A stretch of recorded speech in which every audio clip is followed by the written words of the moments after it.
Welcome to the Practice Impossible podcast, where your host, Jude Pierre, MD, also known as Coach JPMD, discusses medical practice topics that will guide you through the maze that is the business of medicine and teach you how to increase profits and help populations live long. Your mission, should you choose to accept, is to listen and be transformed. Now, here's your host, Coach JPMD. Welcome to the Practice Impossible podcast with your host, Coach JPMD. That's me. And if you have heard any of the Money Tree series episodes before, you know that I love that sound because that means that we're going to be talking about money. So today's Money Tree series is on hospital expenses. And as you know, we started this series a couple months ago to detail how monies flow from the government to your pockets as primary care providers, as specialists, as ambulatory surgery centers, as hospitals. Today, we're going to be talking about hospital expenses and how it impacts the revenue stream of a managed care panel or of a patient population in the managed care world. If you haven't had a chance, go to www.coachjpmd.com/moneytree and you can download the PDF of the Money Tree and the flow of what I've described in the previous episodes.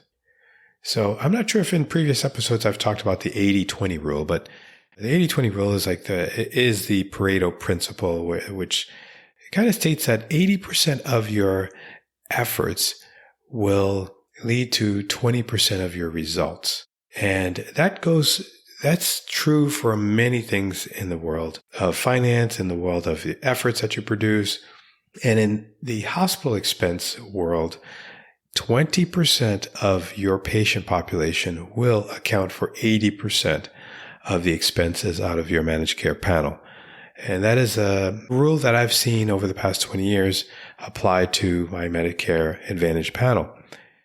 And hospital expenses are big expenses. And so if there's any way for you to help decrease hospital expenses in your Medicare Advantage practice, that's where you're going to make a lot of money, or at least save a lot of money in your managed care population. And so if you save money in the Medicare Advantage world, then that means more money is going to come to you in your pocket when the pool of monies are distributed at the end of the month. So in the course on learnaboutmedicareadvantage.com, I described what a medical loss ratio is. And I bring up medical MLR, or medical loss ratio, which is the total expenses paid for services in a Medicare Advantage world that's divided or that's over the premiums paid to the insurance company. So what does that mean? So if you understand the medical loss ratio and you understand that 20% of your hospital expenses accounts for 80% of the monies that are flowing out of your managed care population, you'll understand that the ratio that you want your medical loss ratio to be low. So you want your medical expenses for services to be much, much, much lower than the total premiums paid by the insurance company for services rendered, because then that means there's more money to care for other patients in your managed care panel. And it allows you to also receive bonuses at the end of the month. So in order to decrease the total expenses or your medical loss ratio, you want to do a couple of things in your practice. And what I'm going to do is describe 5 things that you can do in your medical practice that can help improve your medical loss ratio and increase your bottom line revenue or top line revenue in your practice, improve your bottom line, I should say. So there's decreasing ER visits. So how do you decrease ER visits in your practice? Well, one of the things you can do is be available. If you're never in your office and you're only working half days, or you're only in the office a couple of days a week and your patients are sick, if they know that you're not available or they don't feel as though you're available, then they are going to go to the emergency room. And as you know, as primary care providers, if your patients hit the emergency room, many times they get admitted to the hospital, which will increase your medical expenses, which will contribute to an increase in your MLR. So one of the things I do in my practice is have a triage protocol.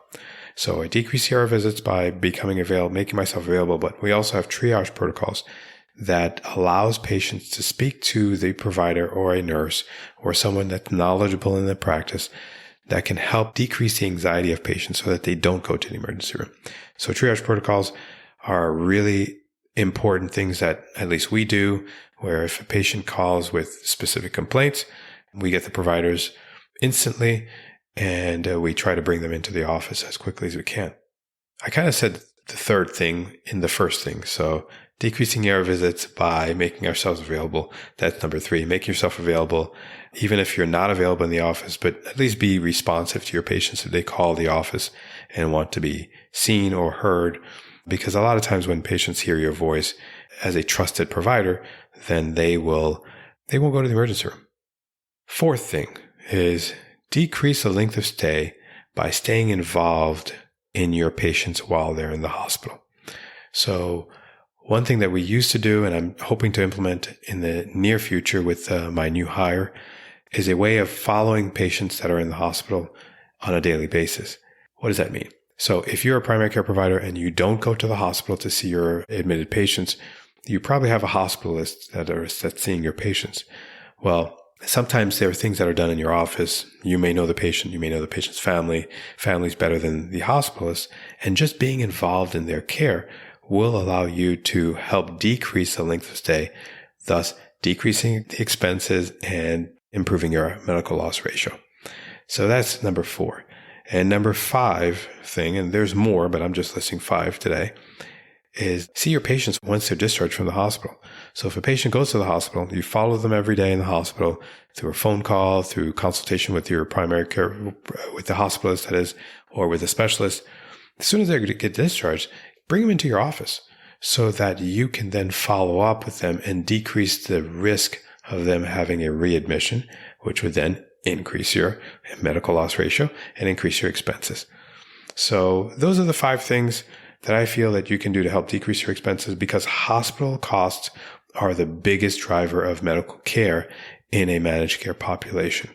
And like I said at the beginning of this episode, you can download the money tree diagram with all the things that we've discussed in previous episodes. And if you go through the list of the podcasts, you'll see that every money tree series has it labeled as the money tree and the subject that's being discussed on there. So again, it's www.coachjpmd.com/moneytree. I'll have links to that diagram, as well as links to the course that you can look and even take a free course, because our goal is to help you practice impossible, is to help you understand the business of medicine, help you decrease stress, increase your revenues. I know it sounds like a mouthful, but that is my mission, is to help you as primary care providers, as specialists, as care providers in the managed care space, is to help you understand this world better. So thanks for listening. Thanks for leaving a review. Thanks for helping me on this journey. And we'll see you in 2 weeks.